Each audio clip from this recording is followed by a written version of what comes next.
बहुत बढ़िया। गुड। तो अभी तक हमने लास्ट देखा था अपना जो चैप्टर था उसके बारे में। तो किसी को कोई डाउट है जो मैंने कल पढ़ाया था उसमें अभी तक? नो तो सर। चैप्टर पूरा हो गया हमारा?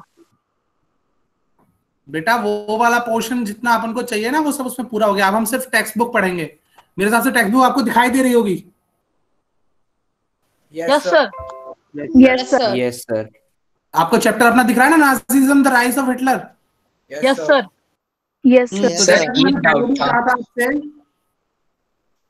लास्ट टाइम अपन की बात हुई थी तो मैंने बोला था ना कि अपन क्या करेंगे, पहले इसको एक बार उसके थ्रू पढ़ लेंगे तो एक एक स्टोरी दिमाग में। हाँ, और उसके बाद में फिर एनसीईआरटी से हम थोरोली पढ़ेंगे अच्छे से, सो दैट कि हमें जो ग्लिम्स मिले हैं हम उसके थ्रू बेटर तरीके से पढ़ सके। ठीक है? Yes sir.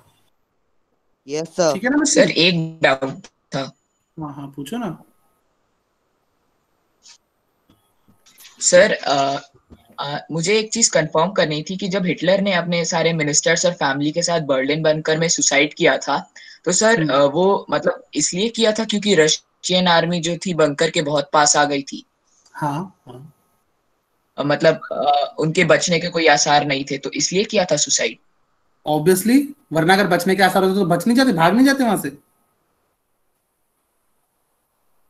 Yes sir. अगर किसी के पास ऑप्शन है कि मरे या फिर भाग जाए तो क्या करेगा वो? सर भाग जाए। सर क्योंकि अगर भागेगा तो हो सकता है दोबारा उसे मौका मिले, वो दोबारा से आर्मी खड़ी करे, दोबारा से लड़ने की कोशिश करे, है ना? Yes sir. Yes sir. Clear है? Sir yes Hitler sir. ने सर इसलिए सुसाइड की थी ना, जिससे उसके लोगों का जिससे अगर इसे पकड़ लेते तो फिर इसका एक पोर्ट्रे करते कि जैसे हिटलर के साथ हुआ वैसे तुम्हारे साथ होता है। तो उसने सुसाइड कर लिया जिससे उनके लोगों को दम ना टूटे कि हिटलर, हाँ हिटलर ये मर गया। मर तो बेटा वो वैसे भी गया था। वो एक्चुअल में ये नहीं चाहता था कि लोगों के बीच में ये बात जाए कि मैं गलत हूं। ठीक है ना? Okay sir. हाँ, वो ये चाहता था कि वो ये वाला मैसेज देना चाहता था सोसाइटी को कि जो उसने किया है, जो वो सोचता है वो बिल्कुल सही है, वो गलत नहीं है। ठीक है? सर ईगो के कारण सुसाइड कर ली उन्होंने। हाँ, ईगो के कारण बेटा। ईगो समझ लो। वो डिफीट नहीं देखना चाहता था, वो नहीं चाहता था कि कोई ये कहे कि हिटलर हार गया। Okay sir. है ना? हालांकि देखा जाए तो हार ही गया था।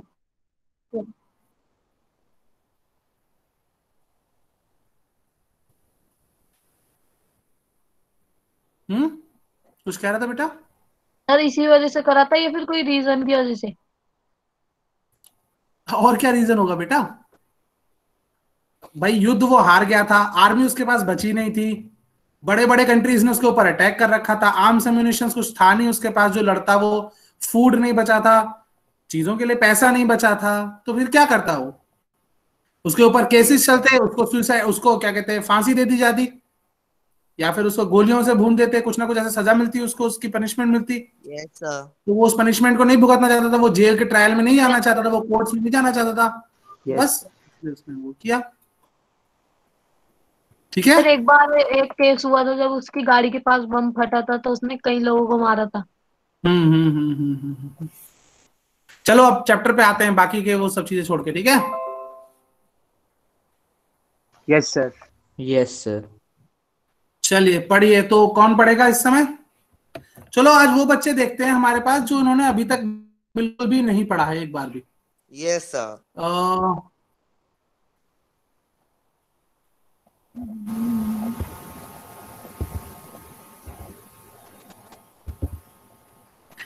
ये मोहम्मद साजिद के नाम से कौन बच्चा है?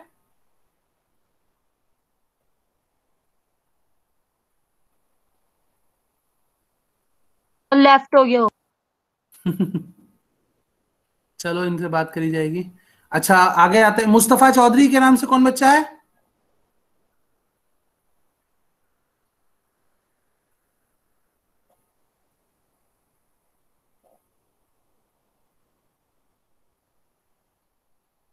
हेलो बच्चे, सुन पा रहे हो मेरी आवाज? Yes sir. Yes sir. Yes sir. Sir. Audible. Mustafa Chaudhary के नाम से कौन सा बच्चा है बेटा?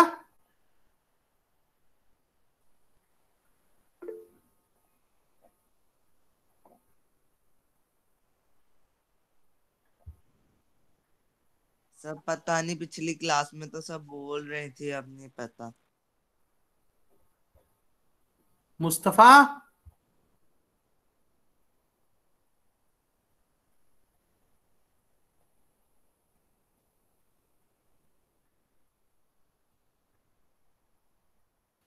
किसी और से पढ़वा लो। नहीं बेटा, मैं सब से, अब देखो ये बच्चे भागने लगे जैसे ही मैंने इनका नाम लेना शुरू किया। लेफ्ट हो गए 2-3। हाँ लवन्या बोलो, क्या बोल रहे हो?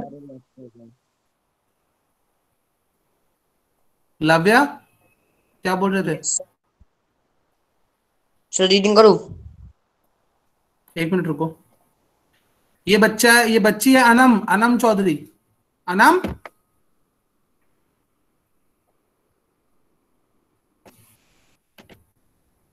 चलो आगे देखते हैं कोई और बच्चा। ये बच्चा कौन है? निधि कुमारी, निधि कुमारी बेटा।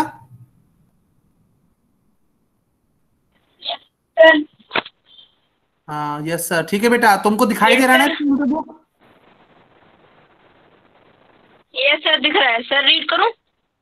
हाँ बेटा, रीड करो जरा। Okay, sir. Nazis and the rise of Hitler. In the spring of 1945, a little 11 years old German boy called Helmut was laying in bed when he overheard his parents discussing something in serious tones. His father, a prominent physician, deliberated with his wife whether the time had come to kill the entire family, or if he should commit suicide alone. His father spoke about his fear of revenge saving. Now the Allies will do to you.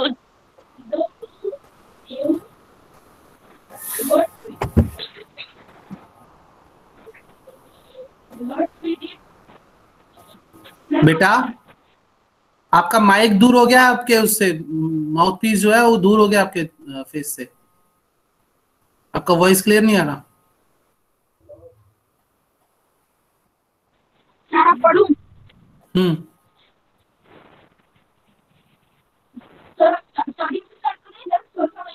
आवाज समझ नहीं आ रही।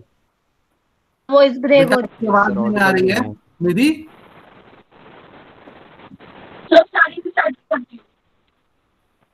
निधि earphone से बात कर रहे हो ना बेटा? तो बेटा ईयरफोन का जो माउथ पीस है ना, तो बेटा आपके फेस के जो आपके जो माउथ है उसके पास लेके आओ, तब बात करो। बेटा तेरी फोन, तुम्हारा साउंड बिल्कुल भी नहीं आ रहा है, बहुत खराब आ रहा है।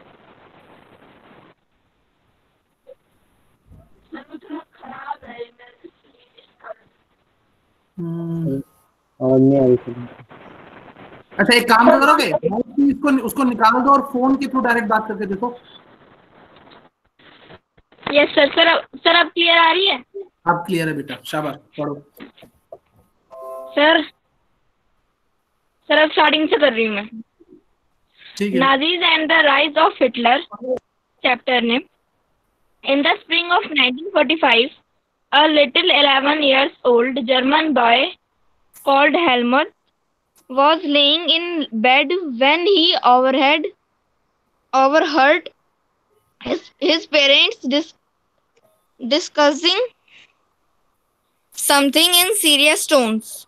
His father, a prominent physician, deliberated with his wife whether the time had come to kill the entire family, or if he should commit suicide alone. His father spoke about his fear of revenge, saying, Now the Allies will Now the allies will do to us what we do it. The cribbed and laws and Jews. The next day, he took Helmut on the woods where they spend their last happy time together, sing old children's song. Later, Helmut's father shoot himself. Sir skin blur हो गई है, तरफ सही है. Shoot himself in his office. Shot himself. Helmut Shot himself. क्या sir? Shot himself. Shot. Shot himself in his office. Helmut remembers that he saw his father bloody uniform being burned in the family fireplace. So sir skin थोड़ी blur आ रही है, समझ नहीं आ रहा है. Traumatized. Sir clear आ रही मुझे तो.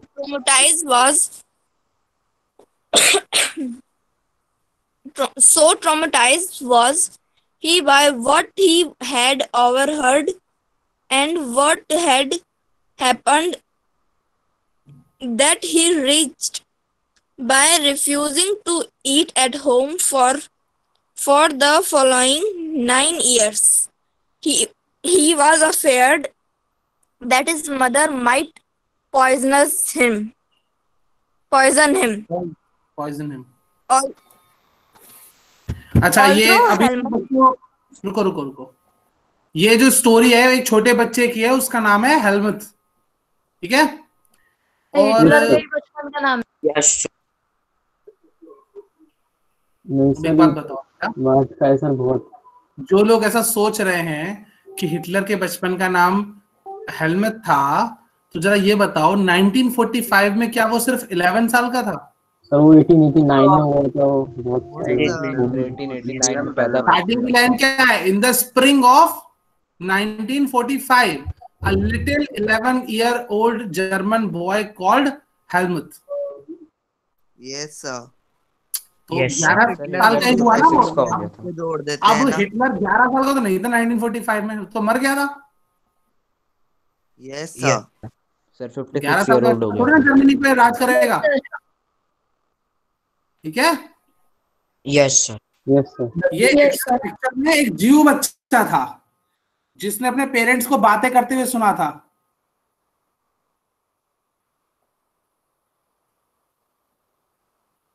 सॉरी, जीव बच्चा नहीं था, एक वो सॉरी जर्मन बच्चा था. सर ये डिजायरेबल होगा ना. हाँ ये हाँ हाँ ऑफिसर का बच्चा था एक उसी का. हाँ. तो नाजी आर्मी में किसी ऑफिसर का बच्चा था जो कि उनके पेरेंट्स ये बात कर रहे थे कि भैया हमारा जो हम अब जो अलाइज पावर है वो आ जाएंगी और वो हमें मारेंगे, वो वही करेंगे हमारे साथ जो हमने ज्यूस के साथ किया था. ठीक है. बाद में फिर वो हेलमेट को जंगलों में ले गया घुमाने के लिए, वहां पे उन्होंने अच्छा समय बिताया, अच्छे गाने वाने गाए, बच्चों के पोएम्स वगैरह गाए. बाद में उसके फादर ने खुद को गोली मार ली ऑफिस में. ठीक है. सर वो बच्चे के सामने? नहीं बेटा, बाद में अलग से. बच्चे को जंगल में छोड़ गया है. Okay sir. हाँ, उसकी डेड बॉडी, उसके फादर की डेड बॉडी उस बेटे ने देखी, उसकी वो खून में भीगी हुई थी. ठीक है. तो वो बड़ा परेशान हो गया उस चीज को सुनकर, और वो घर पे जाकर भी बड़ा अजीब रहने लगा. अगले 9 सालों तक खाना खाने के लिए मना कर दिया उसने. उसे डर रहता था कि उसकी माँ उसको कहीं जहर ना दे दे खाने में. ठीक है. सर क्यों माँ जीव थी क्या? नहीं, क्योंकि उसके फादर ने पहले उसे बोला था ना, तो बोला था ना कि पूरी फैमिली को मार दूं कि या मैं कुछ. अकेला मर जाऊं या फिर बाकी सबको साथ लेके मरूं. ये सब उसने सुन लिया तो ये बहुत उसने सुन लिया था कि मेरे पापा ऐसा कह रहे हैं कि मैं अकेला मरूं या सबको साथ लेके मरूं, तो हो सकता है हम सब मर जाएं. तो वो डर गया कि कहीं पापा तो मर गए, कहीं मम्मी मेरे को भी ना मार दे. Yes sir. चलिए आगे पढ़ेंगे बेटा. और आगे पढ़ेगा कौन बच्चा पढ़ेगा? 1 मिनट दो मेरे को. सर उसके पापा इस वजह से मरे थे, वॉर की वजह से, कि वो हार गए थे। हाँ, वो उनको डर था ना कि जो उन्होंने किया है। जो उन्होंने जूस के साथ किया वही उनके साथ भी होगा। बिल्कुल बिल्कुल।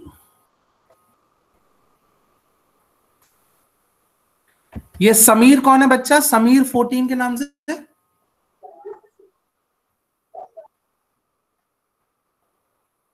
समीर बेटा, आवाज आ रही मेरी?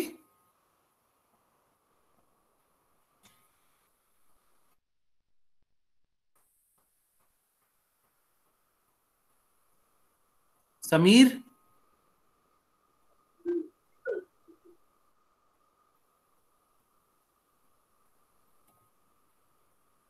हेलो समीर। बच्चे का माइक तो ऑन है पर ये बोल नहीं रहा है, या फिर मुझे आवाज नहीं आ माइक ऑन रही है, ये बोल नहीं रहा कुछ। यस सर, माइक ऑन है, बोल।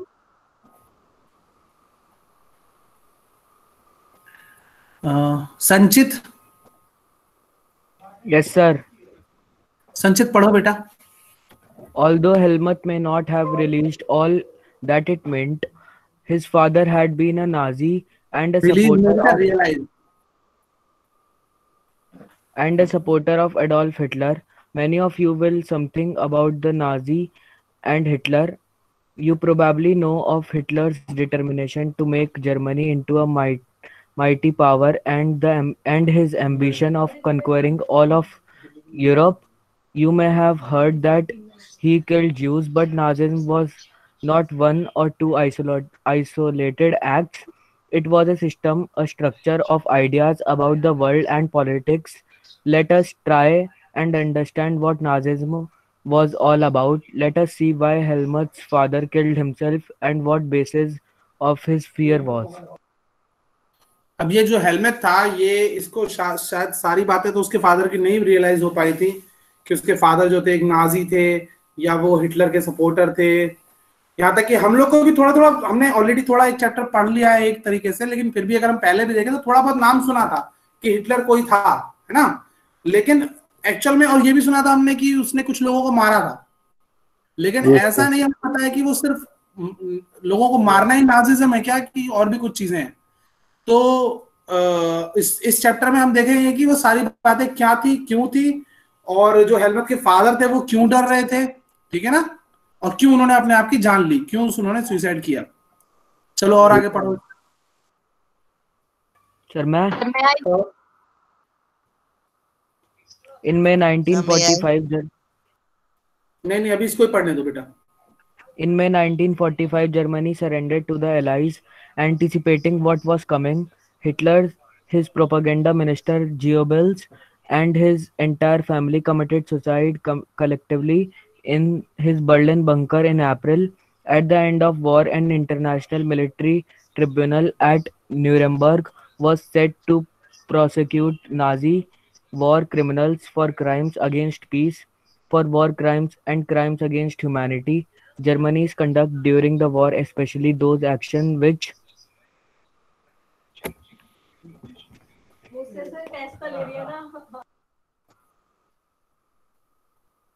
came to be called crimes against humanity, raised serious moral and ethical questions and invited worldwide condemnation. What were these acts? अच्छा, हमने देखा कि जो हिटलर था उसने बाद में अपने, हमको सबको पता है कि बर्लिन में जो बंकर था उसमें अप्रैल में उसने अपने मिनिस्टर और उसके फैमिली के साथ पूरा सुसाइड कर लिया था, ठीक है। और न्यूरेमबर्ग में एक ऐसी जगह बनाई गई जहां पर उन लोगों को सजा दी जाती थी जिन लोगों ने नाजी विचारधारा के लोग थे, जो सोचते थे नाजिज्म इज द थिंग, जिसके थ्रू उन्होंने लोगों को मारा था, जो उसकी आर्मी में काम करने वाले थे, मतलब जो वॉर क्रिमिनल्स थे एंड ऑल, ये सब लोग थे, उन सबको सजा दी गई थी, ठीक है। और उन सबको क्राइम अगेंस्ट ह्यूमैनिटी भी कहा गया। ह्यूमैनिटी मतलब मानवता के खिलाफ क्राइम बोला गया कि इन लोगों ने, कहते हैं ना कि इंसानियत का खून किया है, मानवता की हत्या की है, तो दे किल्ड ह्यूमैनिटी। इंसानों को सिर्फ इस बेसिस पे मार देना कि वो सुंदर है, वो बुरा है, वो अच्छा है, वो काला है, वो गोरा है, वो लंबा है, चौड़ा है, वो इंसानियत का कत्ल है, ठीक है। Yes sir. Yes sir.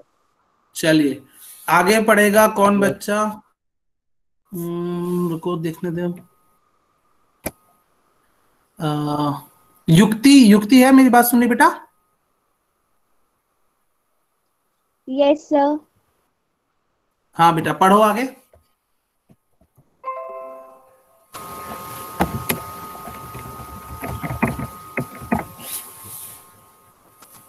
Under the shadow of the Second World War, Germany had waged a genocidal war which resulted in the mass murder of selected groups of innocent civilians of Europe.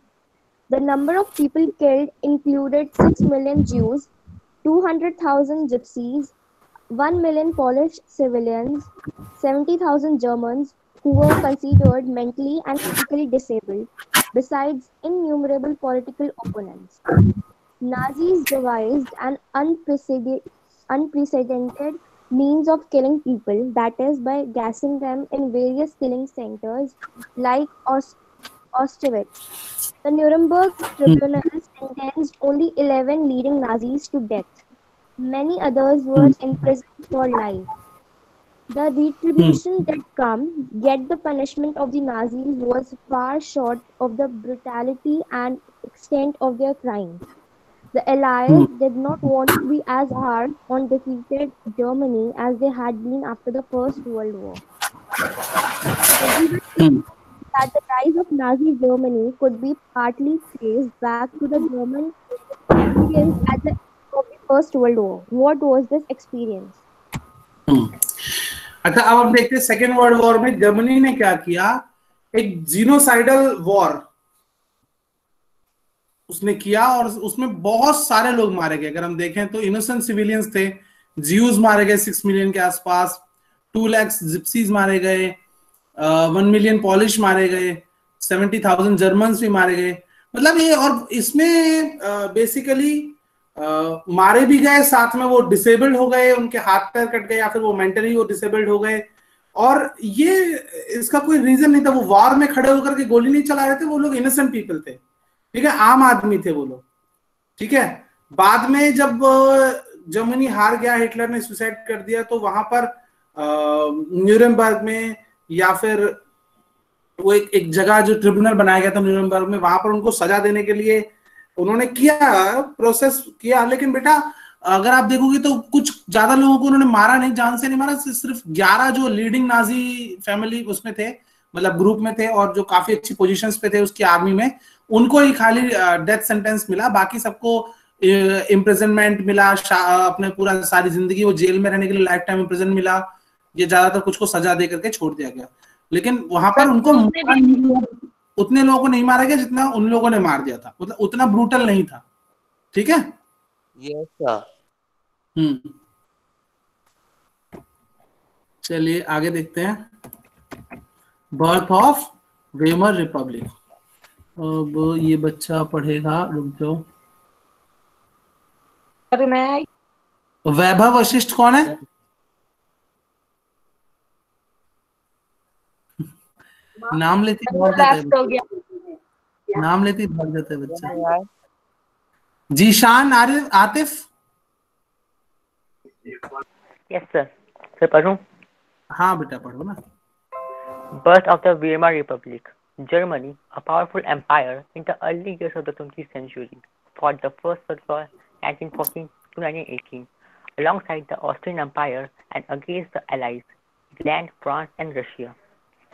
All joined the war enthusiastically, hoping to gain from a quick victory.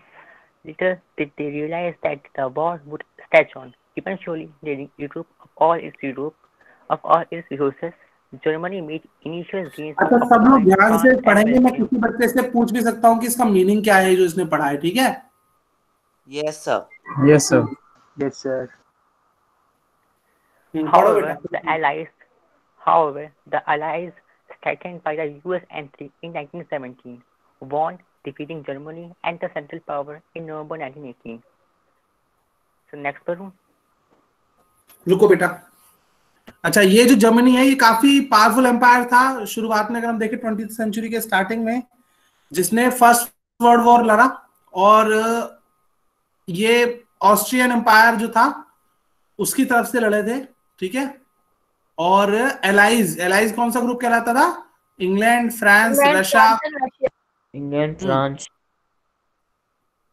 और अच्छा, इन लोगों ने काफी अच्छे से fight भी किया, सब कुछ अच्छे से किया, लेकिन बाद में देखा इन्होंने कि लास्ट में उसके रिसोर्सेज थे पूरे वो यूरोप के, वो काफी ज्यादा नुकसान उन्हें पहुंचा था। लास्ट में स्टार्टिंग में तो जर्मनी को बहुत फायदा हुआ, उसने फ्रांस पे और बेल्जियम पे काफी कब्जा कर लिया था, और फ्रांस तो लगभग बहुत उसके सिटीज थे, दो बड़े मेजर सिटीज थे, एल्सिस और शायद एक पेरिस था और एक और था, तो वो उसमें से पेरिस को छोड़ करके, हाँ, वो एल्सिस वगैरह पे उसने काफी अच्छे से कब्जा कर लिया था। ठीक है, और अब वहां पर क्या था कि एलाइज ने, हालांकि बाद में जब यूएस ने एंट्री किया 1917 में, तो फिर वो जीत गए, और जर्मनी जो था और जो उसका सेंट्रल पावर था, ऑस्ट्रिया हंगेरियन एम्पायर था, वो सब हार गया था 1918 में, नवंबर में। ठीक है, यस सर। Yes sir. चलिए आगे पढ़ेगा बच्चा जीशान अहमद। सुन रहा है मेरी बात?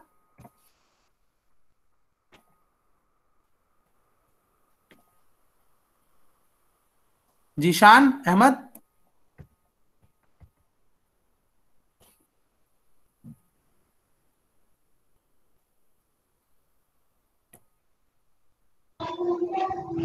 बोल दे बेटा। ये मुस्तफा चौधरी की आवाज तो आई थी। अनम नाम है शायद बेटा इसका, अनम। Yes sir. हाँ बेटा पढ़ो तुम जरा। तुम कहाँ चले गए थे? मैं तुमको आवाज लगा रहा था, तुमको सुनाई नहीं दे रहा था?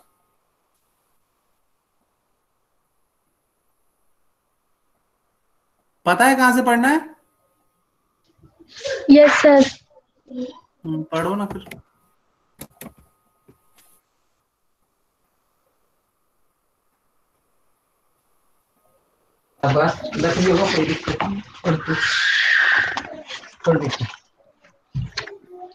हिम्मत करो।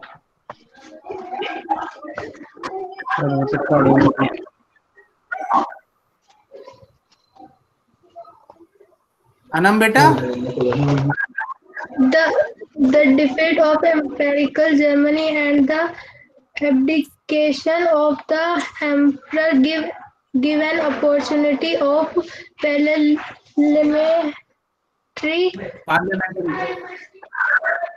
parties of regain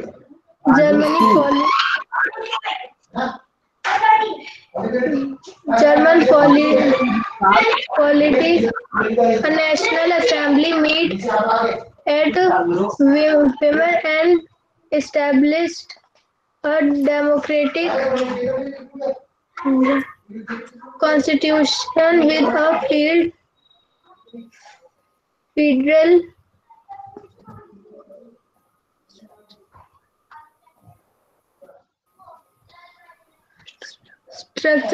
federal structured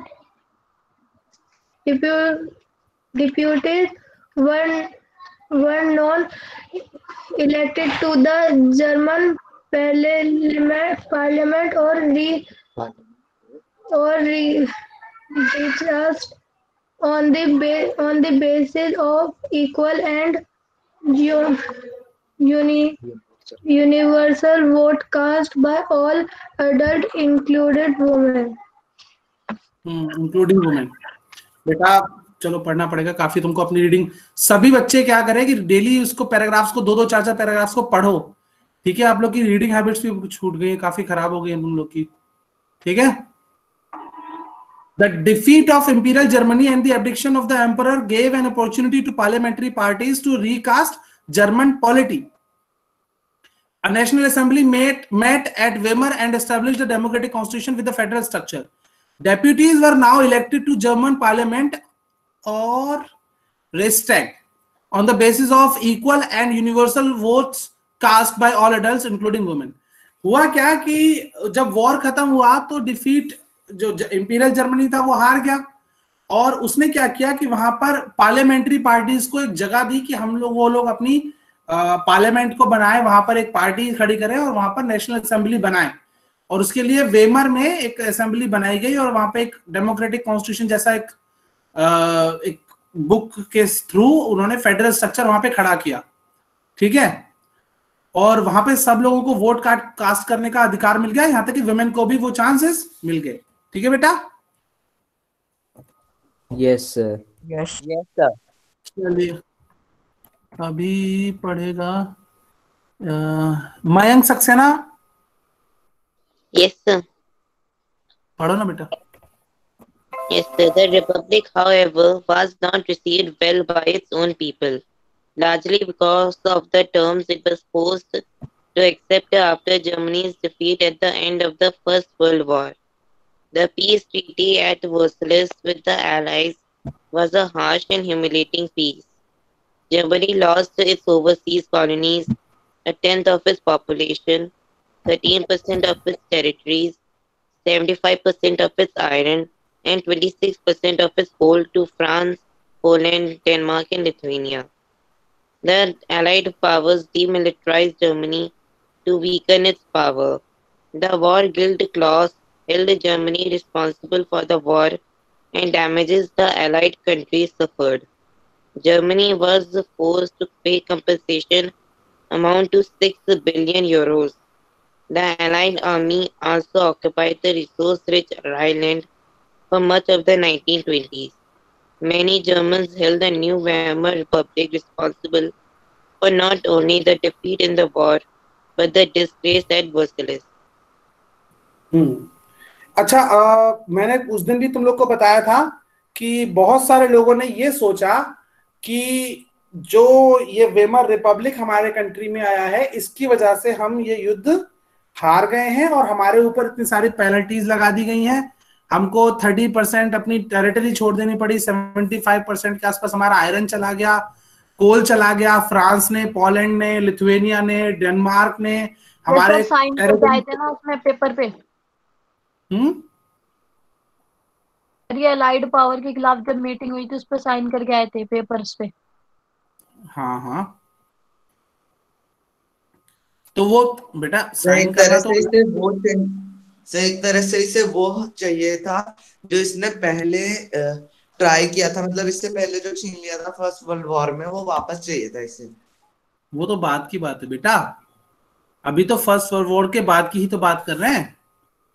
ये लोग ये चाहते थे कि फर्स्ट वर्ल्ड वॉर में जो भी नुकसान हुआ है हमारा, चाहे वो वर्साइल्स की पीस ट्रीटी के थ्रू हुआ हो। $6 billion भी पड़े सर इन्हें। डॉलर नहीं बेटा, यूरो। ये सर यूरो था। सर यूरो है। Yes sir euro. डॉलर तो फिर भी कम रेट का है, 75 रुपीज का है इस समय भी। यूरो लगभग 95 का। यूरो कम होगा ना, 85 या 90 के आसपास तो मिनिमम है यूरो मेरे हिसाब से। यूरो जो भी होगा वो कम होगा या ज्यादा होगा उस समय की करेंसी के बेसिस पे, अब अभी नहीं बोलेंगे, लेकिन हाँ 6 बिलियन यूरोज उसे देने पड़े थे। ठीक है। Yes sir. दूसरा एक चीज और कि अब चाहे वो ट्रीटी के थ्रू देने पड़े हो या फिर उसको लोगों ने वॉर में हरा करके कब्जा लिया उतना हिस्सा, ऐसा होता है ना कि वॉर में जितने में सैनिक जहां तक घुसते चले गए वो तो उनका हो ही गया। उसके अलावा भी उन लोगों ने ट्रीटीज पे साइन करवा के उन लोगों को काफी ह्यूमिलिएट किया। ठीक है। Okay sir. साथ में उन्हें पैसे भी देने पड़े उसे कंपेंसेशन का, वॉर कंपेंसेशन जो होता है, तो 6 बिलियन वहां चुकाना पड़ा, तो काफी ज्यादा बहुत नुकसान करवा दिया। ठीक है। यस सर, 1/10 पॉपुलेशन खोनी पड़ी। हाँ पॉपुलेशन भी तो काफी सारी चीजें, रिसोर्सेज भी चले गए, टेरिटरी भी चली गई, पॉपुलेशन भी चली गई। ठीक है। फेथ भी चला गया, दुनिया में बेइज्जती अलग हो गई कि हार गए बताओ। और बाद में गोल्ड में देना पड़ा था उन्हें। हाँ तो वो सारी चीजें हुई ना। Yes sir. चलिए तो इस वॉर के क्या इफेक्ट हुए हैं वो हम देखेंगे और अभी पढ़ेंगे। कौन पढ़ेगा? रुको मैं बताता हूँ। रुक जा भैया रुक जा। कविश चौधरी कौन है बेटा? कविश चौधरी।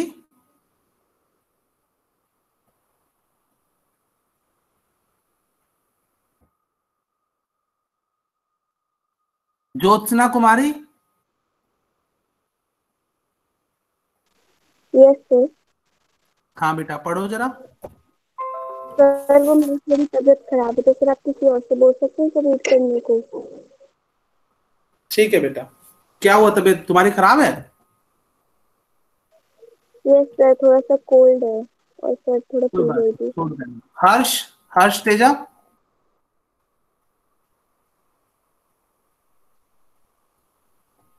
हर्ष,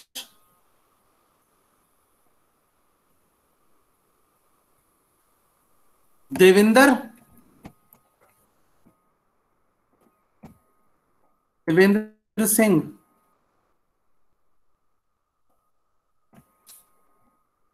अच्छा ऑनलाइन है कि इनको सुन नहीं पा रहे हैं, क्या प्रॉब्लम है इनकी। अर्नव सिंह कौन है बेटा? Yes, sir. पढ़ो बेटा। Yes, sir. The effects of the war.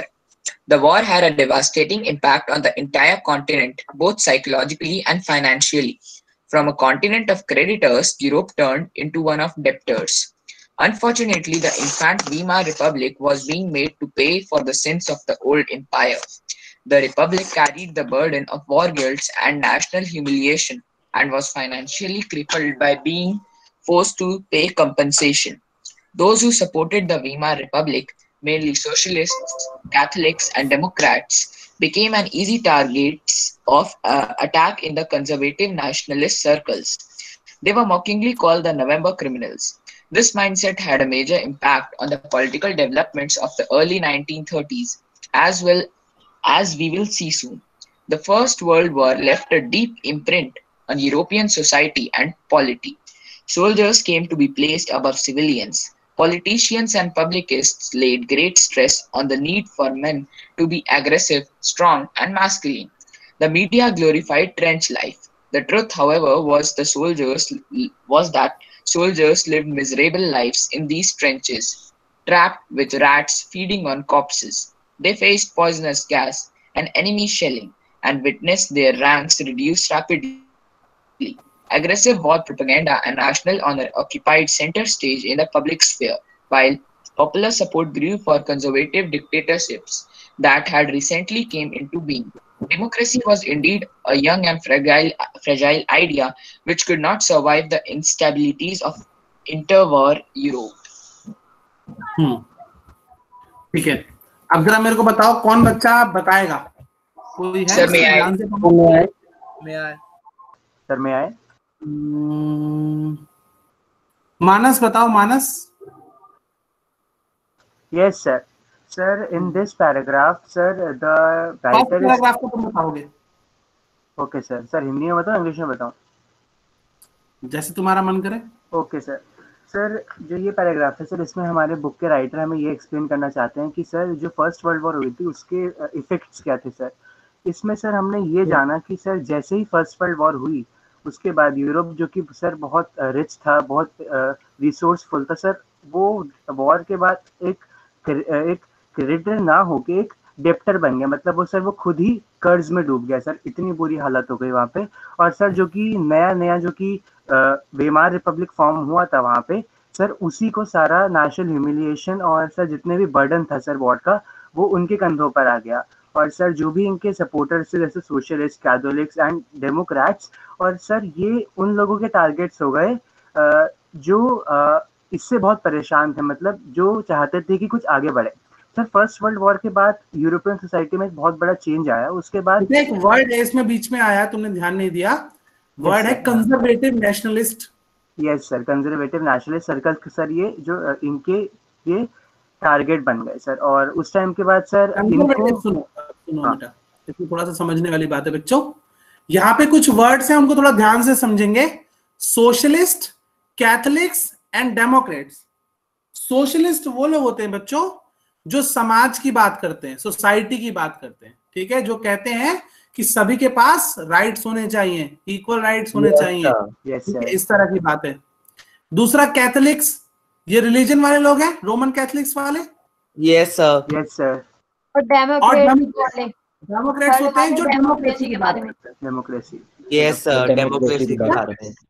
जैसा कि हमें पता है, नाम से पता चल रहा है रिपब्लिक, तो रिपब्लिक वो लोग होंगे जो रिपब्लिकन सोसाइटी में विश्वास करते होंगे। yes, sir. तो ऐसे लोग। सर आवाज कट गई सर बीच में से। हाँ अभी आ रही बच्चों। Yes sir. Yes sir. Basically इन्होंने इनके ये किसके टारगेट हो गए, इजी टारगेट किसके हो गए, कंजर्वेटिव्स के। अभी कंजर्वेटिव कौन है, वो लोग जो पुरानी सोच रखते थे, जो ये कहते थे कि बुरा हुआ ये जो हमारी रिपब्लिक आ गई, इससे बेटर तो हमारी जो मोनार्क थी वही बढ़िया थी, ठीक है, जो राजा था बिलीव नहीं करते थे।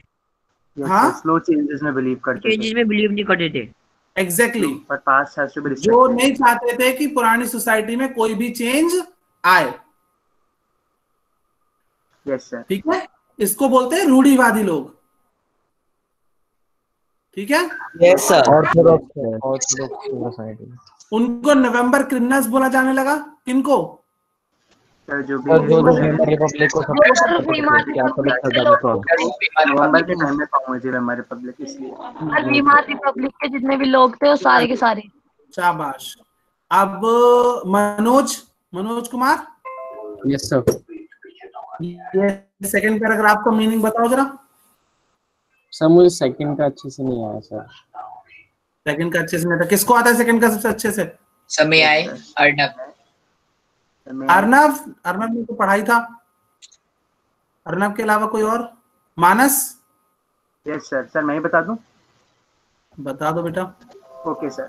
सर फर्स्ट वर्ल्ड वॉर के बाद सर पूरी यूरोपियन सोसाइटी में एक चेंज आ गया था सर। उसके बाद सर सोल्जर्स को, जो भी सिविलियंस है, जो भी वहाँ के सिटीजन है, उससे ऊपर एक दर्जा दिया जाने लगा। लोगों को प्रेरित किया जाता था कि आप सोल्जर बनो, आप सोल्जर बनोगे तो आप जर्मनी के लिए कुछ अच्छा काम करोगे, ऐसा सर किया जाता था। इसके लिए सर मीडिया का भी यूरोप में ऐसा ही होगा बेटा, पूरे यूरोप में है सर, कि अगर आप सोल्जर बनोगे तो बहुत अच्छा होगा। और सर मीडिया का भी बहुत बड़ा हाथ था इसमें।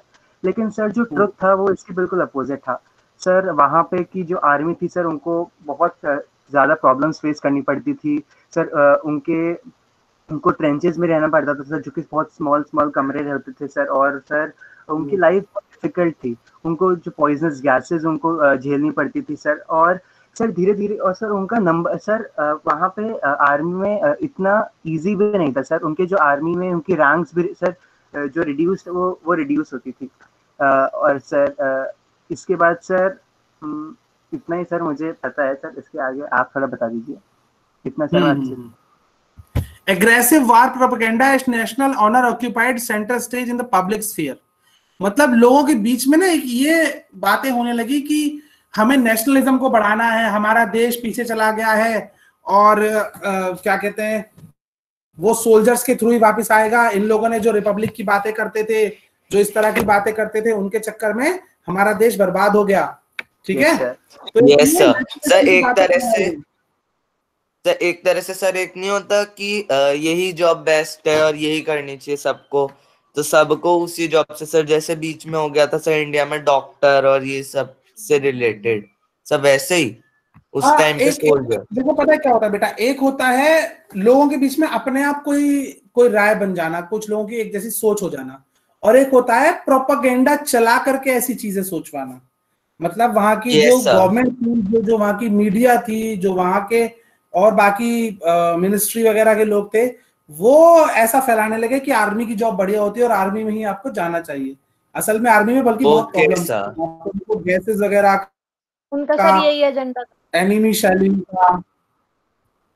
Yes sir. डॉक्टर उनको तो चाहिए था ना, जितना ज्यादा लोग उनके पास है, उतना ज्यादा वो फाइट कर सकते हैं, उतना ज्यादा वॉर तक वो लंबा चला सकते हैं। Yes sir. सर एक तरह से सर जो इंडिया में सर डॉक्टर का था, सब वो कुछ लोगों की धारणा के कारण हुआ था। और सर जो ये सोल्जर से रिलेटेड हुआ था जर्मनी में, ये प्रोपेगेंडा चला के किया था, जिससे हमारी जो देश है वो ज्यादा स्ट्रॉन्ग से स्ट्रॉन्ग हो, जिससे अच्छे सोल्जर्स हमारे बड़े से बड़े कंट्री के साथ लड़ने में नहीं डरे। ठीक है। Yes sir. आर्मी स्ट्रॉन्ग हो जाए जो सारी कंट्रियों को खेल ले।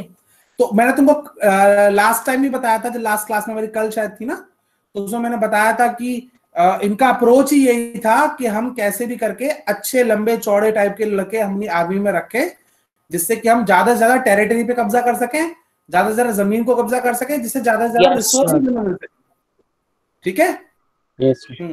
जो वेमार रिपब्लिक के जो लोग थे सर, वो भी ज्यूस से जलते थे। नहीं, रिपब्लिक वाले लोग बेटा, जो रिपब्लिकन सोसाइटी की बात करेंगे ना, तो वो gender, colour, caste, creed, community, gene, religion, इनके बेसिस पर डिस्क्रिमिनेशन की बात नहीं करते हैं। ठीक है, यस सर। ठीक है, चलिए जैसे हमारे यहाँ आप देखो इंडिया में रिपब्लिक सोसाइटी है ना, हमारा कॉन्स्टिट्यूशन क्या कहता है कि कोई भी किसी दूसरे के साथ उसके जेंडर, उसके कलर, उसके कास्ट, उसकी कम्युनिटी, उसकी क्रीड, उसकी वैल्यूज, उसकी कल्चर, उसकी सिविलाइजेशन, उसके लुक आउट, उसके और भी चीजों की वजह से उसके कोई बारे भी में कोई दूसरे के कमेंट ऊपर नहीं कर सकता। शेमिंग नहीं करेगा, उसकी बेइज्जती नहीं करेगा, उसके ऊपर बदतमीजी से बात नहीं करेगा। ठीक है, सभी लोग इक्वल हैं, उसको किसी को कोई स्पेशल प्रिविलेज नहीं होगा, कोई राइट्स नहीं स्पेशल होंगे। ठीक है, यस सर। सर पहले अभी उन्हें प्रिविलेज सर वो पहले कम थे सर, जैसे ट्राइब्स राइट्स उन्हें पहुंचाने के लिए उन्हें कुछ स्पेशल राइट्स देने पड़ेंगे और बाद में जाके छीनेंगे, जिससे सब इक्वल देखो वो राइट्स। राइट नहीं है, वो तो एक तरीके से हेल्प है to overcome and come in the equal line of the society. वो एक तरीके यस से सर, हेल्प है ना, असिस्टेंस है। Yes sir. ठीक है, चलिए पर आगे जाके छिन भी तो जाएंगे जब वो इक्वल पे आ वो जाएंगे। तो तुम एक बात बताओ, उसमें छीनना थोड़ी है, वो तो जब आप देखो अगर किसी बच्चे को इंग्लिश पढ़नी नहीं आती है, ठीक है, तो वो English speaking, English learning classes में जाएगा वो पढ़ने के लिए, उसके लिए यस स्पेशल सर। क्लासेस होंगी। लेकिन जब उसको इंग्लिश पढ़नी, बोलनी, समझनी आ जाएगी तो क्या वो जाएगा उस क्लास में? नो सर, जरूरत ही नहीं है सर उसके मैं क्लास में जाने की। सर मैं उसकी बात नहीं कर रहा सर, जैसे ट्राइब्स का तो ये होता है हाँ, कि सर मैंने एक अभी आपने। एग्जांपल दिया था, वो मैंने एग्जांपल ही यस दिया है सर। कि जो ट्राइब्स हैं, मान लीजिए उनको जो हमने हमारी गवर्नमेंट की तरफ से जो भी असिस्टेंस है, जो भी सहायता है, वो इसीलिए तो है कि वो इक्वल लाइन पे आके खड़े हो जाएं। एक बार जब वो यस सर। इक्वल लाइन पे आके खड़े हो जाएंगे तो फिर उन्हें जरूरत ही नहीं रहेगी सहायता पे आने की, उनको हेल्प की जरूरत ही यस नहीं सर। रहेगी। ठीक है, ठीक यस है। सर। अच्छा, यहाँ सर पे चलो वापस आ जाओ यहाँ पे वापस से। ओके डेमोक्रेसी जो सर। थी वो एक बहुत शुरुआती समय पर थी और एक बहुत फ्रेजाइल आइडिया था, बहुत नया और छोटा सा लड़कपन में था, अभी वो उतना मैच्योर नहीं हो पाया था, लोग समझ नहीं पाए थे कि ये डेमोक्रेसी क्या चीज है। ठीक है, ओके और सर। इसकी वजह से वो जो अपनी इंटर वॉर जो यूरोप में हुआ था उसकी इंस्टेबिलिटी को सरवाइव नहीं कर पाई और डेमोक्रेसी वहां पर खत्म हो गई। ठीक है, यस सर। चलिए sir political democracy. Radicalism and economic crisis. Krishna है, कृष्णा, यस सर। कृष्णा चलो पढ़ो जरा। Okay sir. सर यहाँ से sir the first world war, नहीं सर इससे नीचे वाले से ना। Yes sir. Political radicalism and economical crisis. The birth of Weimar Republic coincided with the revolutionary uprising of the Spartacist League. सही है, क्या है स्पार्टेसिस्ट? सही ये लिखा है।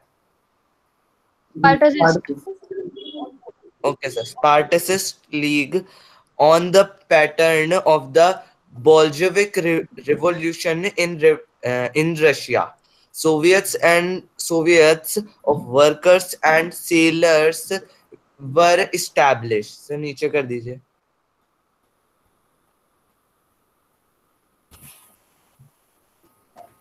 Established in many cities. The political atmosphere in Berlin were changed with demands for Soviet-style governance. Those opposed to this. Charge है या चेंज्ड है? क्या बोल रहे बेटा? सर वो चार्ज है या चेंज है? Charged. Sir, चार्ज्ड बेटा, charged with demands for Soviet-style governance. Those opposed to this, such as the Socialists, Democrats, and Catholics, met in Weimar to give shape to the Democratic Republic. The Weimar Republic crushed the uprising with the help of a war veterans organization. Veterans organization called Free Corps. The August Spartacists later found the Communist Party of Germany communists and socialists henceforth become irreconcilable. सही है, क्या लिखा है? irreconcilable enemies irreconcilable enemies and could not make common cause against Hitler. Both revolutionaries and military nationalists craved for radical solutions. So ये new word पढ़ना है। 2 new word है, अभी तो यूज ही नहीं हुए शायद, अभी जब यूज होंगे तो पढ़ेंगे ना। ओके सर, जब पढ़ लो चलो। डिक्लाइट है जिसका मतलब होता है एम्प्टी आउट करना, खत्म करना, कम करना, और रिपेरेशन है जो कि कहते हैं कि कोई अगर गलती हो गई है तो उसको अंडू करना है, ठीक करना है उसकी जगह पर। Yes sir. ठीक है, चलिए तो अब हम देखते हैं वेमर रिपब्लिक का क्या हुआ था। ऊपर जाएंगे तो हम देखते हैं कि जो वेमर रिपब्लिक हुई थी ना, वो बेसिकली ये सोच के हुई थी कि जो रशिया में जो हमने देखा था बोल्शेविक रेवोल्यूशन आया था, ठीक है, तो वर्कर्स ने, सेलर्स ने वहां पर अपने सोवियट्स बनाए थे, ठीक है, और अलग अलग सिटीज में। तो वैसा ही कुछ यहाँ पर जो एटमॉस्फेयर था एकदम चार्ज हो गया था बर्लिन में, और लोग चाहते थे कि सोवियत स्टाइल की गवर्नमेंट बने। अच्छा, कुछ लोगों ने इसका अपोज भी किया, क्योंकि वो चाहते थे कि इस तरह की गवर्नमेंट नहीं बने, हमारे डेमोक्रेसी आए, ठीक है। डेमोक्रेसी आए तो ऐसे लोग कौन थे? तो सोशलिस्ट थे, डेमोक्रेट्स थे, कैथोलिक्स थे। तो इन लोगों ने क्या किया, वेमर में एक मीटिंग की, ठीक है। Yes sir. हाँ, जो, और वो किसके लिए भी मीटिंग की, कि वो चाहते थे कि डेमोक्रेटिक रिपब्लिक कंट्री बनाए हम, ठीक है। तो मतलब वेमर रिपब्लिक इसीलिए आई थी जो क्रश करना सर, जो सब बोल्शेविक के सर जो क्रांति हुई थी सब, उससे सर ये जो लोग अपराइज करने लग गए, इन्हें क्रश करें और सोशल सर डेमोक्रेसी लाए अपने देश में। एग्जैक्टली, वो नहीं चाहते थे, वो नहीं चाहते थे। हेलो सर, यहाँ पर सर इररिकॉन्सिबल का मीनिंग क्या है? बता तो रहा हूँ बेटा, रुक तो जा। वो नहीं चाहते थे कि वहां पर जो, जैसे कम्युनिस्ट पार्टी ऑफ रशिया थी ना, तो वो नहीं चाहते थे कि इस तरह की कोई भी प्रॉब्लम जो है वो हमारे जर्मनी में आए। क्योंकि आपने देखा होगा कि रशियन उसमें क्या हुआ था कि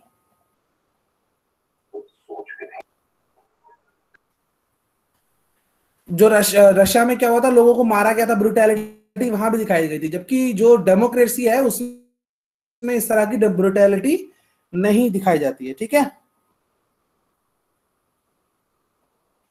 अब आते हैं नेक्स्ट लाइन पे। नेक्स्ट लाइन कहती है communist and socialist henceforth became irreconcilable।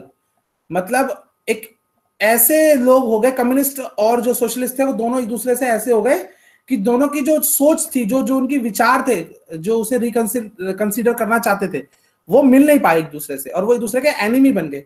कि तेरे विचार जो हैं, जो सोशलिस्ट के विचार हैं, वो कम्युनिस्ट से नहीं मिलते थे, और कम्युनिस्ट के विचार जो थे वो सोशलिस्ट से नहीं मिलते थे, ठीक है। Okay sir. Okay sir. क्योंकि कम्युनिस्ट तो रशियन गवर्नमेंट टाइप के लोग हो गए ना, जो कम्युनिस्ट गवर्नमेंट बनाते थे वहां पर। और ये लोग इस तरह की चाहते नहीं थे चीजें। Yes sir. ठीक है। चलिए नेक्स्ट पढ़ेंगे, पॉलिटिकल रेडिकलाइजेशन से पढ़ेंगे। और कौन पढ़ेगा? नारायण। नारायण है? Yes sir. Yes sir. हाँ नारायण, पढ़ो बेटा। Yes, sir. Political radicalization was only heightened by the economic crisis of 1923. Germany had fought the war largely on loans and had to pay war reparation in gold. This depleted gold reserve at a time resources were scarce. In 1923, Germany refused to pay, and the French occupied its leading industrial area, Ruhr. To claim their coal, Germany retailed with passive resistance and printed paper currency recklessly. With too much printed money in circulation, the value of the German mark fell.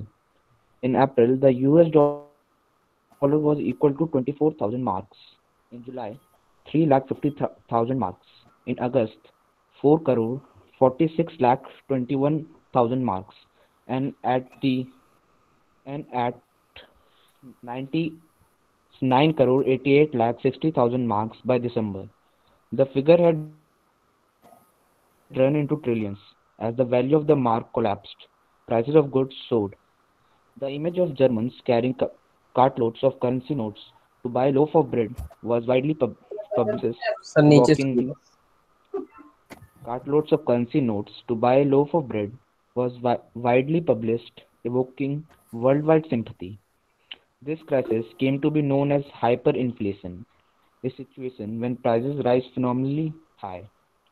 Eventually, the Americans intervened and bailed Germany out of the crisis by introducing the Dawes Plan, which reworked the terms of reparation to ease the financial burden on Germans. चलिए, अब अभी हमने कल देखा था कि जब वहां की जो करेंसी थी वो बहुत ज्यादा नीचे गिर गई थी, ठीक है। और जो जर्मनी जो बेजर जो फाइट लड़ी थी, जो फर्स्ट वर्ल्ड वॉर लड़ा था, वो किस बेसिस पे लड़ा था? लोन लेकर के लड़ा था, ठीक है, लोन्स के बेसिस पे। हाँ, तो लोन्स को रीपे करना होता था, ठीक है।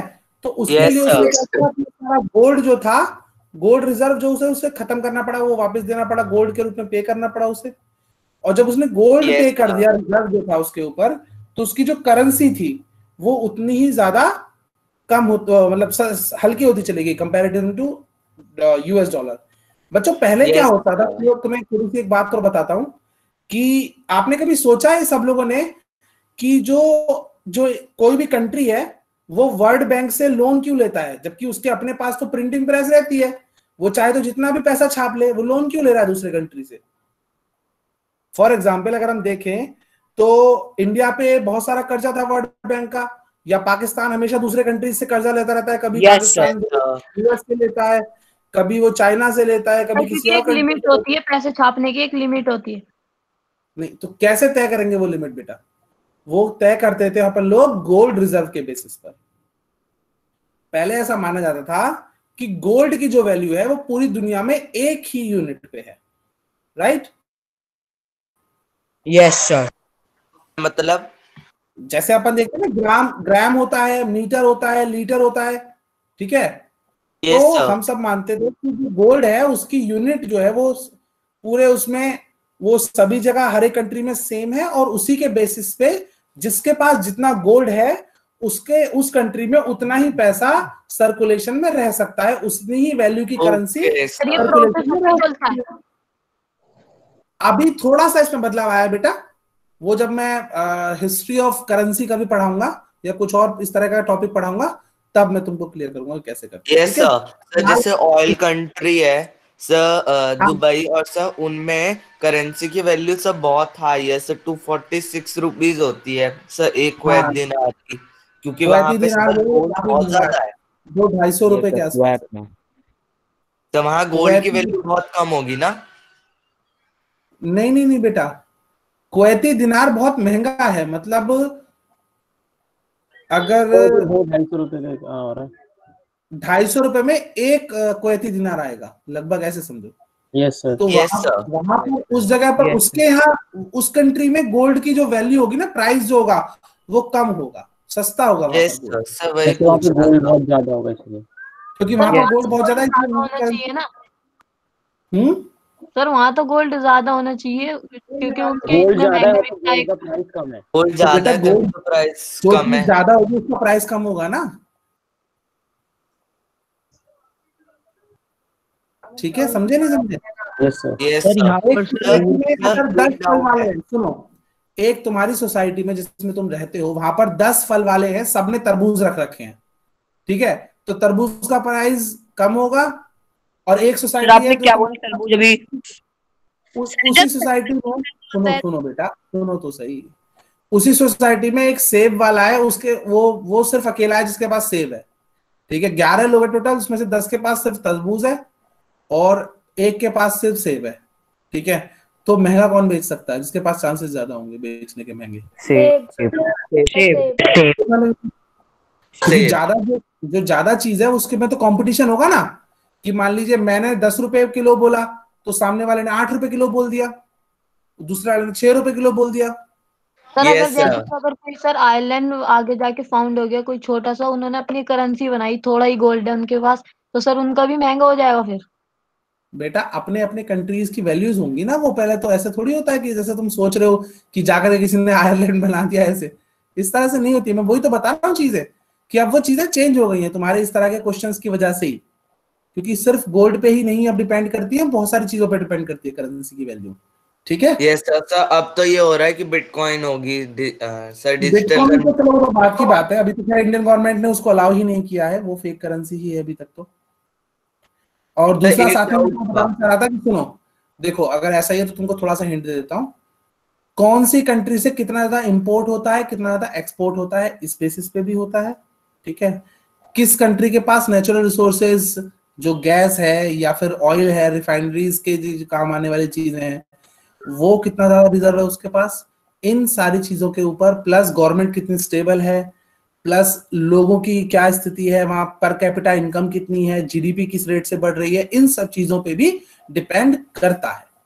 ठीक है, ओके सर। सर डाउट पूछ सकता हूँ? पूछो ना बेटा। सर मैं ये पूछ रहा हूँ सर, ये सर यहाँ पे 24,000 मार्क्स है, ये जर्मनी करेंसी है सर, ये तो समझ आ रहा है सर। क्या सही में इतनी ज्यादा थी सर? 1 जर्मनी करेंसी की सर 4 करोड़ तक पहुंच गई थी डॉलर्स तक। यूएस डॉलर की कीमत, यानी अगर आप एक यूएस डॉलर जर्मनी में लेके जाते उस समय पर, तो आपको 4 करोड़ या फिर वो 10 करोड़ के आसपास मिल जाता है एक यूएस डॉलर का। Yes sir. सर वैसे भी सर कुछ फर्क तो पड़ता नहीं सर, जैसे अगर आप, मैं बताता हूँ, सुनो मैं बताता हूँ, वियतनाम का नाम सुना है? Yes sir. Yes sir. वियतनामी हुई थी। ठीक है, ये क्या करते हैं ना कंट्रीज, ये गलती ये करते हैं कि ये अनलिमिटेड पेपर करेंसी छापना शुरू कर देते हैं रेकलेसली, आंख बंद करके पेपर करेंसी छापना शुरू कर देते हैं। जितने ज्यादा नोट मार्केट में आएंगे उतनी ही उसकी वैल्यू कम होती जाएगी। आपके पास रिजर्व तो है नहीं, गोल्ड तो आपने सारा दे दिया, ऊपर से आप प्रिंटेड पेपर छापे जा रहे हो। तो एक बड़ी फेमस वो हुआ था कि लोग बोरा भर के जाते थे पैसे लेकर के, और एक ब्रेड कार्ड वो लेके आते थे बस, काफी पेपर्स में छपा था बहुत ज्यादा। Yes sir. इतने पैसे छाप लिए थे उन्होंने। और क्या, जैसे कि टर्की कंट्री है, उसके पास तो सर उसका तो बहुत कम है पैसा, और उसके पास गोल्ड रिजर्व भी सही है। तो सर यहाँ पर सर रूर का मीनिंग क्या है? सर रूर to claim their call.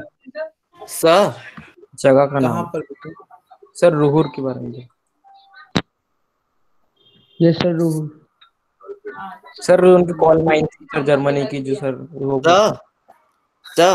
Sir जैसे सर इनकी जो सर जर्मनी करेंसी की वैल्यू, सर जर्मनी करेंसी की वैल्यू इतनी ज्यादा हो गई थी सर, फिर भी आप कितने भी डॉलर लेके जाओ सर, आप जैसे सर यूएस में सर $2 में सर आप एक ब्रेड खरीद सकते हो। अगर आप जर्मनी में उस टाइम पे जाते तब भी तो आप 2 ही ब्रेड खरीद पाते सर, चाहे कितने ज्यादा हो जाते जर्मनी करेंसी।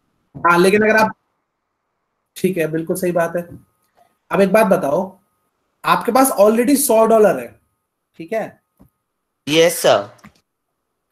तो अगर आप वहां पर $10 भी एक्सचेंज कर लेंगे तो आपके पास कितने पैसे आ जाएंगे? $100। $100? अरे क्या कर रहे हैं? एक्सचेंज आ जाएंगे। अगर $1 से 10 करोड़ मार्क्स आए, 100 करोड़ रुपए, 100 करोड़, 100 करोड़ जर्मन। और आपने खर्चा कितना 100 करोड़ जर्मन है ना? सर अगर आप सर क्या, अगर आपने $10 खर्चा किया तो आपके पास 100 करोड़ मार्क्स आ गए। Yes sir. और सर अभी 90 और बच गया जो। हाँ अब ये बताओ, यूएस करेंसी जो है वो डॉलर है, $1 का 10 करोड़ हुआ, लेकिन जरूरी थोड़ी है इंडियन रुपीस का भी 10 करोड़ हो जाता। 10 करोड़ से कम ही होता या है। तो बांग्लादेश ने ढाका और जो किसी और तब तो बांग्लादेश था ही नहीं, पर अगर बांग्लादेश मान लीजिए पाकिस्तान, मतलब देखा जाए तो इंडिया ही था, पाकिस्तान में नहीं था तब तो। और कोई कंट्रीज हैं जितने भी, जैसे जापान है, जापान का जो येन है वो आज भी इंडियन रुपीस से कम वैल्यू रखता है।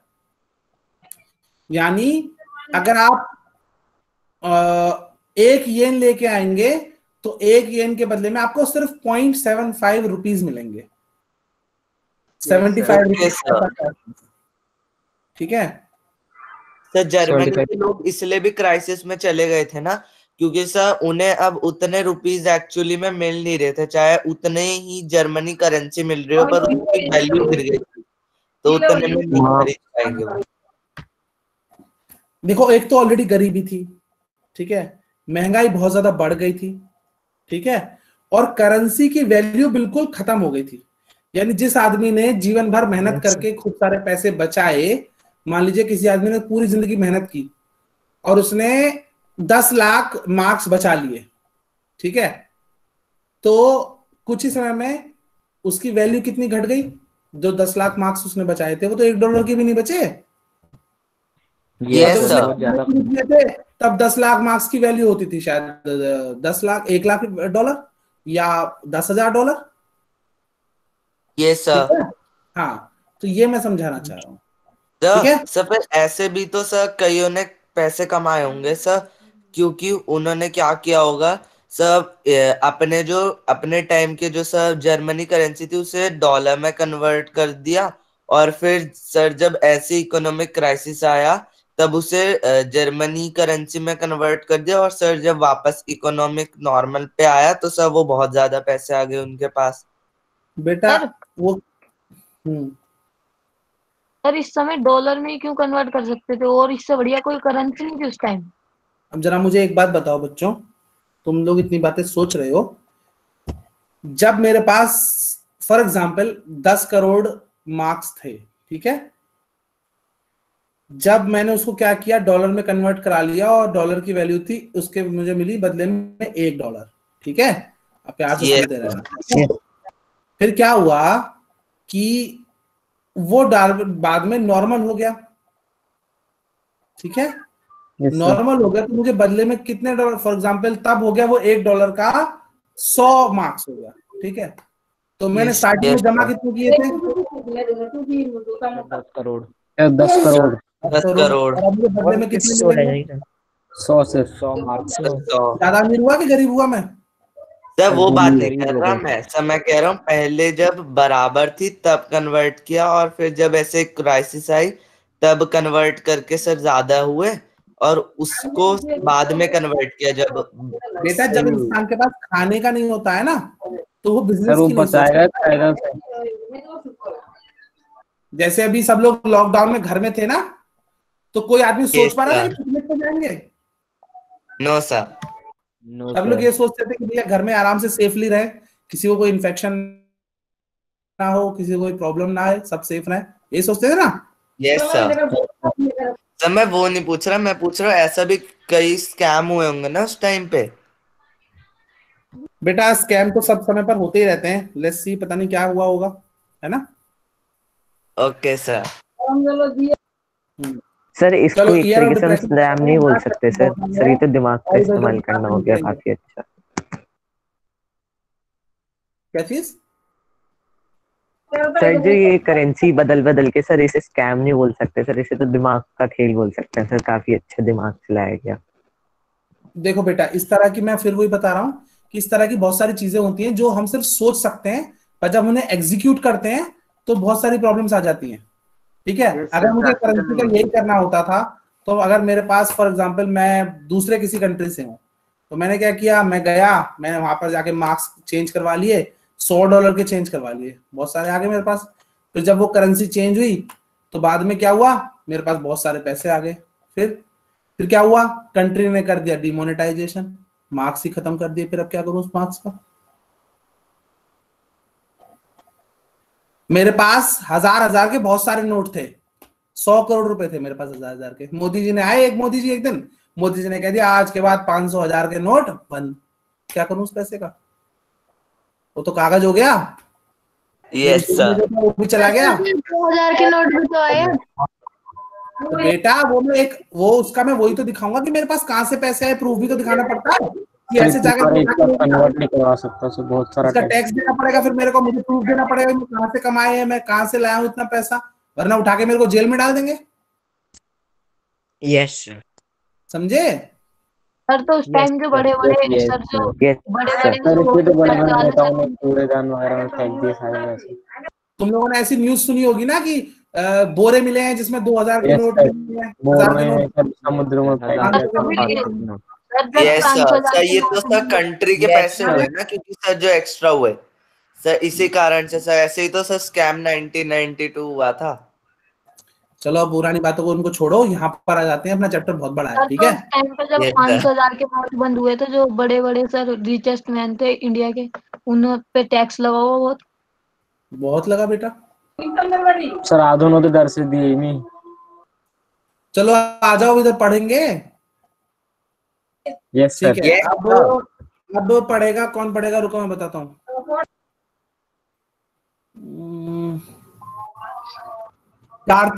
कार्तिक कपूर। Yes sir. पढ़ो बेटा।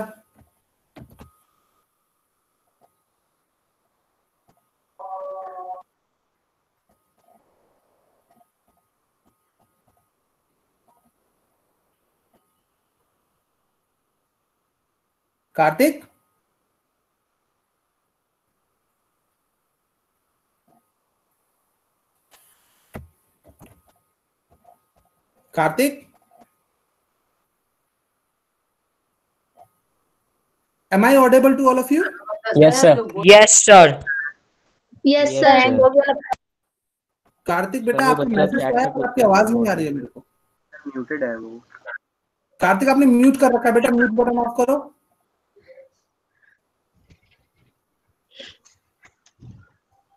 कार्तिक,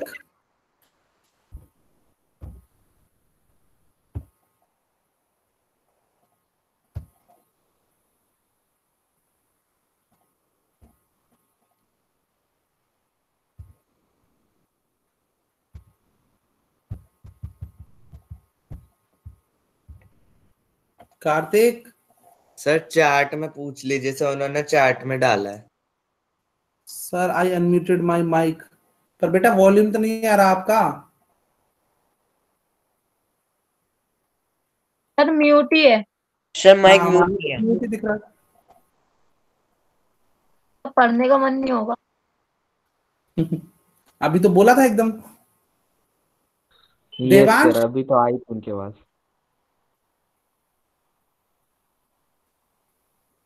देवांश,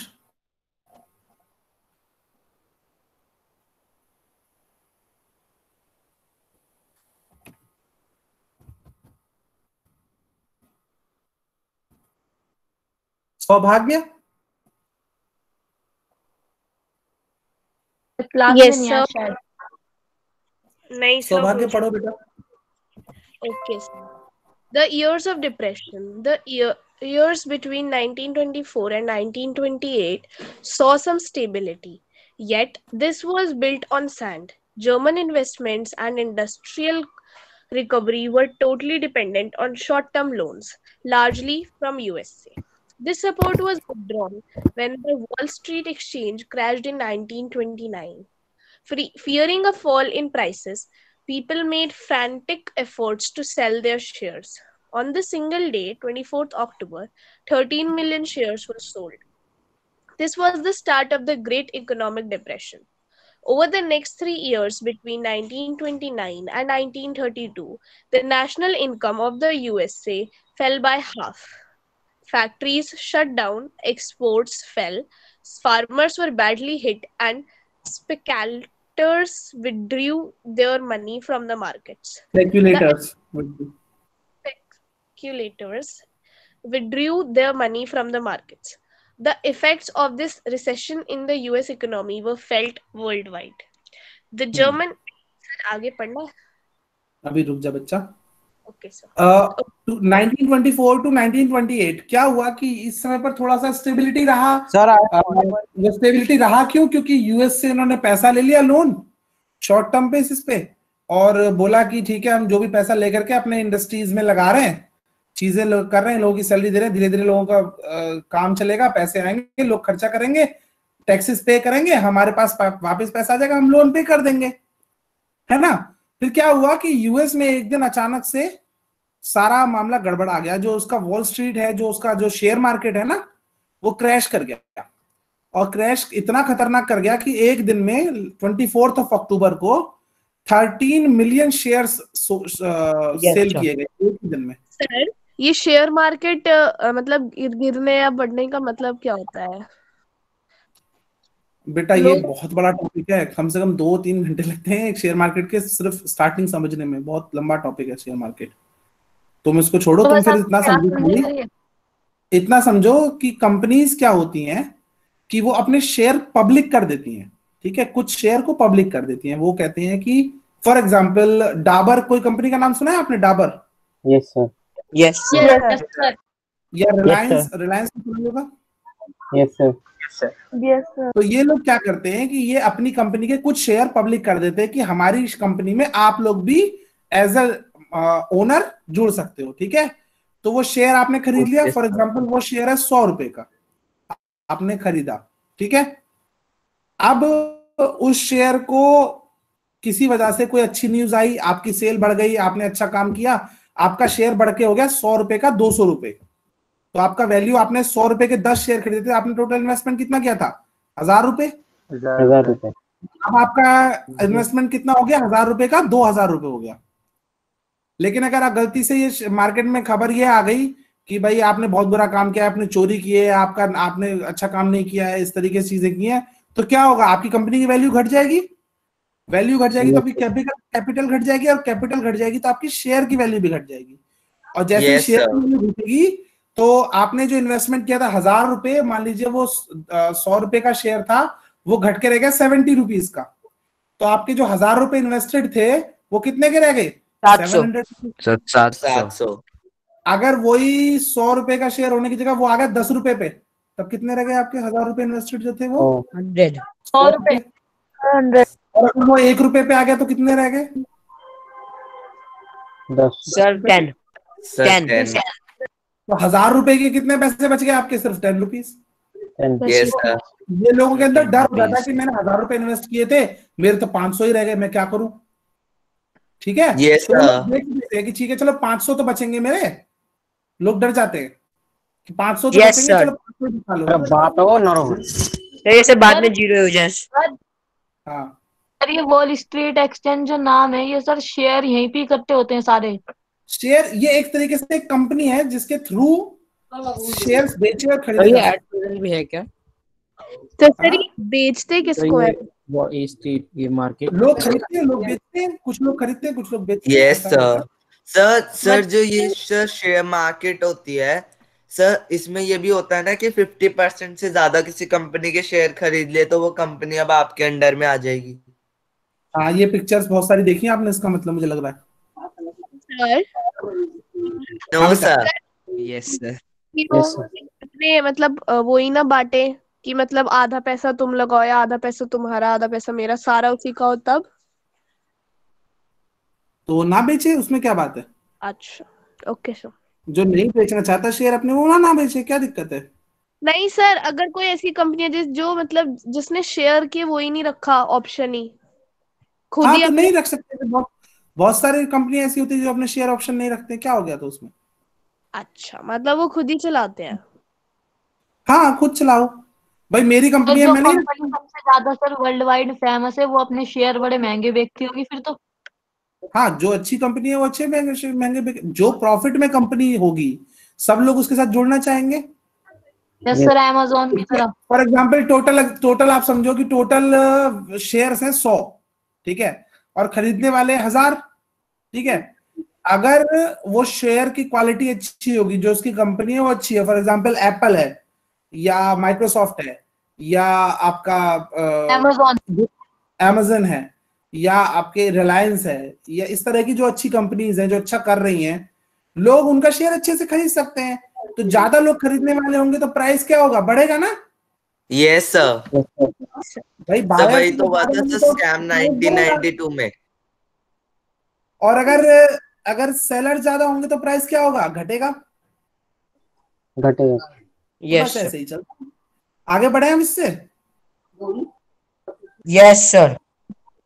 अब अच्छा यहाँ पर क्या हुआ, यूएस ने अपना सपोर्ट वापस ले लिया क्योंकि उसकी खुद की इकोनॉमी खत्म होने लगी, आधी आ गई। उसके पास 100 रुपए थे, वो घट के 50 रुपए रह गए। वो टेंशन में आ गया, उसने कहा लोन वापस करो, मेरे को कुछ नहीं तुमको देना, लोन भागो यहाँ से। ठीक है, तो उसकी वजह से क्या हुआ, यूएस में तो जो प्रॉब्लम होनी थी वो तो हुई, साथ के साथ किसमें दिक्कत होने लगी, जर्मनी की तो एकदम हालत ही खराब हो गई। जर्मनी की जैसे उनकी पहली खराब थी और फिर यूएस ने लिए तो और खराब हो गई। ये सर उन्हें और और चाहिए थे सर, जैसे सर स्टार्टअप किया था उन्होंने कि वापस और अपनी सर इकोनॉमी यूएस सही करने और के सर लिए यूएस ने फिर लोन जर्मनी लिया। पैसा अपना लोन मांगना शुरू कर दिया, जिन्हें जो दिया वो वापस लेने के लिए कहा। बिल्कुल ये सर, सर लोन जो है सर, जैसे बैंक वो हो जाए सर, लुट जाए टाइम पे, जब उससे लोन मांगो तो फिर वो वापस मांग लेता कि जो तुमने लोन दूंगा नहीं, और जो तुमने लिया था वो भी वापस ले लूंगा और देना पड़े। Yes sir. बिल्कुल सर यहाँ पर सर स्पेक्यूलेटर का मतलब क्या है? कहाँ पर है बेटा, मेरे को लाइन और वो बता प्रॉपर तू। Sir speculator withdraw their money from the market. Speculate करना जो होता है बेटा, बेसिकली ये एक लोग गैस करते हैं, सट्टा लगाते हैं। ठीक है, लोग गैस करते हैं कि जो प्राइस है वो गिरने वाला है या उठने वाला है। ठीक है सर प्रेडिक्ट समझ में आ गया। सट्टेबाज। Yes sir, yes sir. Speculate करना होता है गैस करना, बेसिकली आप चांस लेते हो कि ये चीज घट सकती है या बढ़ सकती है, तो गैस करते हो आप। Yes sir. Sir mainly share market sir luck पे डिपेंड करती है, और सर जैसे वॉरेन बफेट सर बड़े बड़े नाम होते हैं सर, उनके पे लगा देते हैं कि इनका शेयर बढ़ेगा ही बढ़ेगा, इसीलिए। बेटा लक पे डिपेंड नहीं करती है, बट एनीवेज ठीक है, लक पे डिपेंड नहीं करती है, वो बहुत इंटेलिजेंस की जरूरत होती है शेयर मार्केट के लिए। बट एनीवेज चलो छोड़ो, अभी हमारा इंपॉर्टेंट टॉपिक इस समय नहीं है। हमारा इंपॉर्टेंट टॉपिक जो हम पढ़ना है वो है नाजिज्म। तो अब कौन पढ़ेगा बच्चा? Lavya. Yes sir. The German economy was the worst hit by the economic crisis. By 1932, industrial production was reduced to 40% of the 1929 level. Workers lost their jobs or were paid reduced wages. The number of unemployed touched an unprecedented 6 million. On the streets of Germany, you could see men with placards around their neck saying, willing to do any work. Unemployed youths played cards or simply sat at street corners or separately queued up at the local employment exchange. As job disappeared, the youth took to criminal activities and total despair become commonplace. रुको बेटा, Germany का क्या हुआ था? Germany जो था सबसे ज्यादा हालत उसकी खराब हुई इकोनॉमिक क्राइसिस में। 32 के आसपास इंडस्ट्रियल प्रोडक्शन था वो 40% तक लगभग कम हो गया। ठीक है, वर्कर्स को जॉब से निकाल दिया गया या फिर उनकी सैलरी जो है बहुत कम कर दी गई। अगर ये सब उनकी कम हो गई तो सब उनके पास कुछ बचा नहीं खाना, और सब पैसे कमाने के लिए तो चोरी करने लग गए, जिससे क्रिमिनल एक्टिविटी बढ़ गई जर्मनी की। लोग क्या करते थे वहां पे जो बेचारे, वो तो कहीं बैठे रहते थे, खड़े रहते थे सड़कों के किनारे या फिर एम्प्लॉयमेंट एक्सचेंज में वो खड़े रहते थे लोग बाग, और देखते रहते थे कि भाई क्या है। ठीक है, और लोग बड़े परेशान रहते थे, और फिर जब उनके पास कुछ नहीं था खाने पीने को तो उन्होंने क्या किया, क्रिमिनल एक्टिविटीज का सहारा लेना शुरू कर दिया। किसी से लूट लिया, चोरी करी, डाका डाला, इस तरह की चीजें करने लगे, है ना। Yes sir. ठीक है, अच्छा अगला पढ़ेंगे, कितना बच्चा अभी टाइम? चलो एक पैराग्राफ और कर लेते हैं। समय है कृष्णा, चलो कृष्णा पढ़ो। The economic crisis created deep anxieties and fears in people. The middle classes, especially salaried employees and pensioners. So ये क्या लिखा है? Pensioners saw diminish when the country lost its value.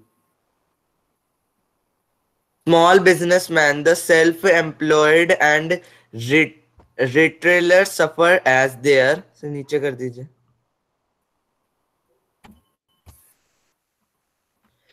As their business got ruined. These sections of society were filled with the fear of proletariat. सही क्या लिखा है? Proletarianization and anxiety of being reduced to ranks of the working class, or worse still, the employment only organized workers could manage to keep their heads above water, but employment weakened their bargaining power. Big businessmen was in crisis. The large mass of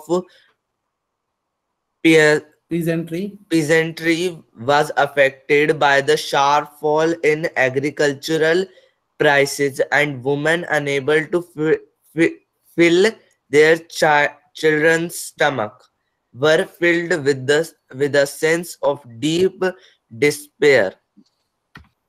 अब क्या हुआ कि economic crisis होगा ना, लोगों के अंदर उसने डर पैदा कर दिया, घबराहट पैदा कर दी, खास तौर से जो मिडिल क्लास के लोग थे ना, जिनको सैलरी पे जो लोग काम करते थे या जो पेंशनर्स थे, उन्होंने देखा कि भाई उनके पास जो सेविंग है उसकी वैल्यू बहुत कम हो गई. मान लो मैंने जैसे पहले बताया था कि किसी ने 1 लाख मार्क्स जोड़े मेहनत करके अपने जीवन में, ठीक है, लेकिन मार्क्स की वैल्यू क्या रह गई?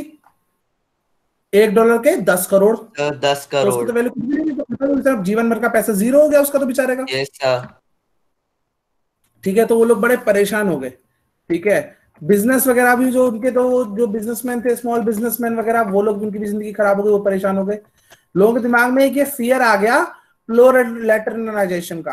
अब ये फियर क्या होता है बच्चों, कि लोगों को लगने लगा कि जो हाई क्लास में जॉब करते थे या जो बिजनेसमैन थे, उनको लगा कि भैया हमको फिर मजदूरों की तरह से काम करना पड़ेगा और हम उसमें आ जाएंगे लेबर क्लास में, या फिर हमारी स्थिति ऐसी हो जाएगी कि हम अनएम्प्लॉयड ही हो जाएंगे बिल्कुल. ये मतलब जो हाई क्लास के मतलब मिडिल क्लास को जाएंगे, जो मिडिल क्लास के तो वो नीचे हो जाएंगे मतलब. हाँ, या फिर जॉब ही चली जाएगी. ठीक है, ऑर्गेनाइज सेक्टर के कुछ लोग थे जो काम कर सकते थे. हाँ, ऑर्गेनाइज सेक्टर के कुछ लोग का काम था, चल रहा था थोड़ा बहुत, लेकिन बाकी लोगों के अंदर स्थिति ये थी कि बिल्कुल खराब स्थिति हो गई थी. ठीक है, बड़े बिजनेस भी क्राइसिस में आ गए थे, और यहाँ तक खरीदेंगे क्या? ठीक है, और जो खरीदेंगे नहीं खाने के लिए सामान, तो खाने की जो वैल्यू होगी वो कम होती जाएगी. तो एग्रीकल्चर पे भी बड़ा फॉल डाउन हो गया. ठीक है, और जो बेचारे जो विमेन थी वो ये सोचती थी कि अपने बच्चों का पेट कैसे भरे, हमारे पास तो पैसे ही नहीं है. जो ऑलरेडी गरीब था, जिसके पास थे ही 100 मार्क्स, उसके 100 मार्क्स की तो वैल्यू नहीं रहेगी. नहीं बेटा, बस आज इतना ही पढ़ाएंगे, यहाँ तक ही बस.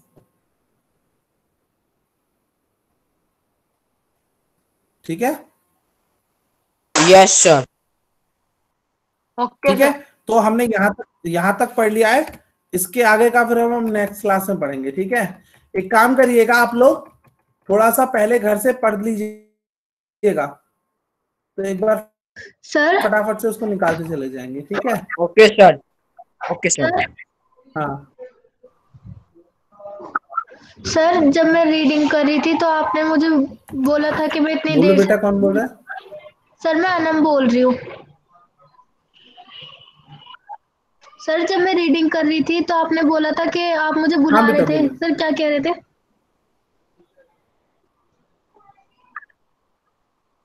बिल्कुल बहुत कम आवाज आ रही थी, कुछ सुनाई नहीं दे रहा था. अच्छा, ठीक है सर. है ना। तो आप अपना माइक, आपने बोला था कि मेरा माइक की प्रॉब्लम है, तो आप अपना माइक रिपेयर करवा लो या तो, है ना, या फिर नहीं सर, न्यू मैंने ईयरफोन ले लो, या फिर सर, वो मैंने नहीं बोला था सर, वो आपने भी कार्तिक नहीं बोला था, कपूर लेकिन ने आपके बोला वॉइस था, नहीं। कार्तिक कपूर ने। अच्छा अच्छा अच्छा, नहीं नहीं, तो आप ना, आप एक काम करो बेटा, आप ना पढ़ाई थोड़ा सा उस पे अभी थोड़ा सा पढ़ लो, है ना, और कल फिर आपको और अच्छे से रीडिंग करवाएंगे, ठीक है। Okay sir. चलो बच्चों, good night everyone, good night good everyone, night sir, bye. Thank you good sir. Night sir. Thank you, good night sir, bye sir. Thank you sir. Thank you sir.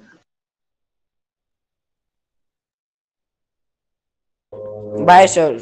Good evening, everyone.